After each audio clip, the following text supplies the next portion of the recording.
हमारे व्यस्त जीवन में ईश्वर की आवाज। एक भूखे व्यक्ति की पहली आकांक्षा है कि उसे भरपेट भोजन मिले। एक बीमार व्यक्ति की आकांक्षा है कि वह जल्द से जल्द ठीक हो जाए। और एक गुलाम व्यक्ति या गुलाम राष्ट्र का सबसे बड़ी अभिलाषा, इच्छा यही होगी कि वह मुक्त हो जाए, उसका देश आजाद हो जाए। धर्मी सिमियोन के विषय में भी यही बात है। ख्रिस्त जयंती का काल 29 दिसंबर 2021 बुधवार। पहला पाठ यूहन्ना का पहला पत्र अध्याय 2 पद संख्याएं 3 से 11 तक। संत लूकस का सुसमाचार अध्याय 2 पद संख्याएं 22 से 35 तक। एक धर्मी माता पिता अपने बच्चों को ईश्वर को समर्पित कर देते हैं, इस उद्देश्य से कि बच्चा या बच्चे जो उन्हें मिले हैं ईश्वर के वरदान हैं, ईश्वर के तोहफे हैं और ईश्वर द्वारा भेजे गए हैं। इस्राएली माता पिताओं में पहलौठे बच्चे को विशेष रूप से ईश्वर को समर्पित करना उनकी परंपरा थी और वे ईश्वर को सौंपकर ही अपनी जिम्मेदारी को पूरी मानते थे। ईसा के आने की प्रतीक्षा करने वालों में बहुत लोग थे और उनमें सबसे महत्वपूर्ण व्यक्ति था सिमियोन। प्रभु यीशु के आने की भविष्यवाणी हजारों साल से कई नबियों ने की थी और इस्राएल की दयनीय दशा से परिचित एक धर्मात्मा सिमियोन को ईश्वर द्वारा आने वाले मुक्तिदाता की बड़ी तीव्र इच्छा थी। सिमियोन हजारों लाखों लोगों का प्रतीक है। इन हजारों लाखों लोगों के आशाओं को सिमियोन की प्रतीक्षा प्रकट करती है कि संपूर्ण इस्राएल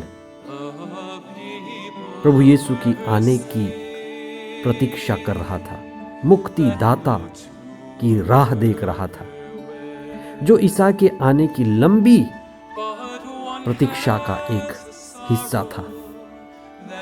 ईसा का आना लंबे समय की प्रतीक्षा की पूर्णता है। ईसा का जन्म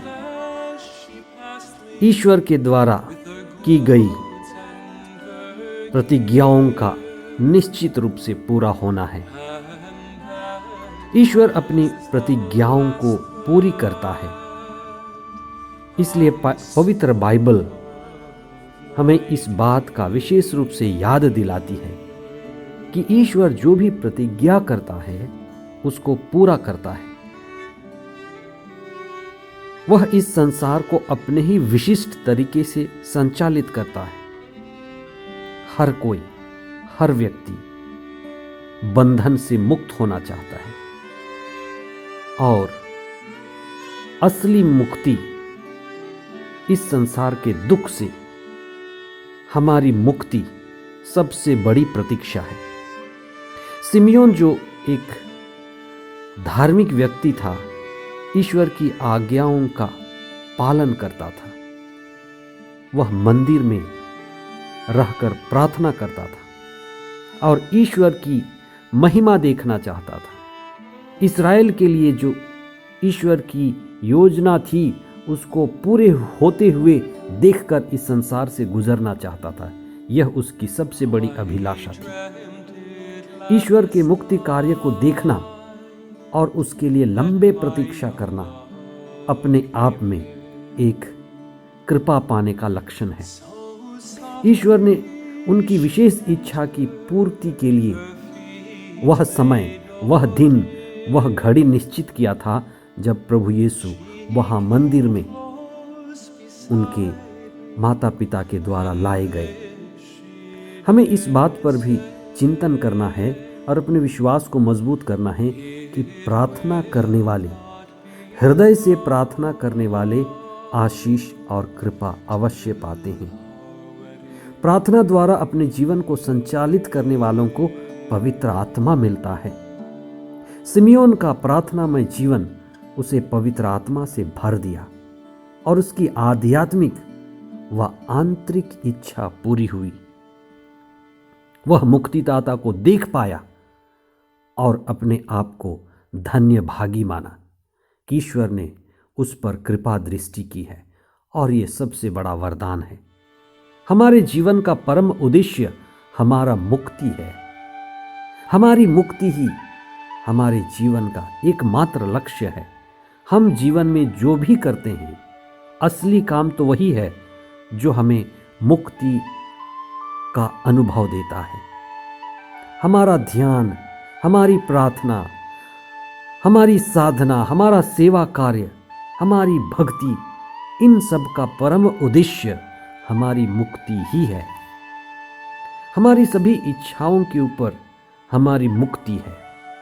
चाहे हम पैसे कमाएं, चाहे हम इस दुनिया में जितनी भी सफलता पाएं, धर्म का पालन करें, लेकिन अंत में मुक्ति हमारी सबसे बड़ी अभिलाषा है। आज का पहला पाठ कहता है कि ईश्वर की आज्ञाओं को पालन करना ईश्वर को प्रेम करने से ही संभव है। जो ईश्वर से प्रेम करता है वह ईश्वर की आज्ञाओं का पालन भी करता है। अगर हम ईश्वर से प्रेम करते हैं तो शास्त्रों को पढ़ते हैं, उनमें सच्चाई को पाते हैं और उनको जीवन में उतारते हैं। वास्तव में गुरु का आदेश और गुरु एक ही है। जो गुरु कहता है वह गुरु ही है। अगर हम गुरु से वास्तव में प्रेम करते हैं तो अवश्य ही उनके आज्ञाओं का पालन भी प्रेम पूर्वक करेंगे।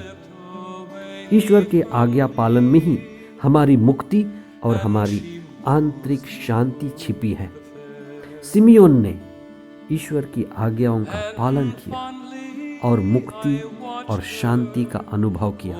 जो उसने किया वही हमारे लिए भी मार्ग है। ईश्वर की आज्ञा का पालन ही हमारे कृपा का स्रोत है और कृपा का मार्ग है। इसी आज्ञा पालन में हम पूर्णता की ओर बढ़ते हैं। आइए हम विशेष प्रार्थना करें। हे प्रभु, हम अपनी आशा को, विश्वास को और सभी आकांक्षाओं को आपको समर्पित करते हैं। प्रभु, हमें प्रार्थना करना सिखाइए। हमें प्रार्थना में प्रतीक्षा करना सिखाइए। हमें समर्पित होना सिखाइए और हम लगातार आशावादी बने रहें। हमारी प्रार्थना और हमारे समर्पण में हमें पवित्र आत्मा प्रदान कीजिए और पवित्र आत्मा द्वारा हम सतत और लगातार संचालित रहें और तेरे वचनों के द्वारा, तेरे आज्ञाओं को पालन कर हम मुक्ति का अनुभव करें, जो हमारे जीवन की सबसे बड़ी अभिलाषा है। हमें मुक्ति प्रदान कीजिए। हमारे परिवार को, हमारे लोगों को और उन सभी प्रभु भक्तों को जो तेरी खोज में अपने जीवन को समर्पित करते हैं, सभी को मुक्ति मिले। ये प्रार्थना हम करते हैं हमारे प्रभु ख्रीस्त के द्वारा। आमीन।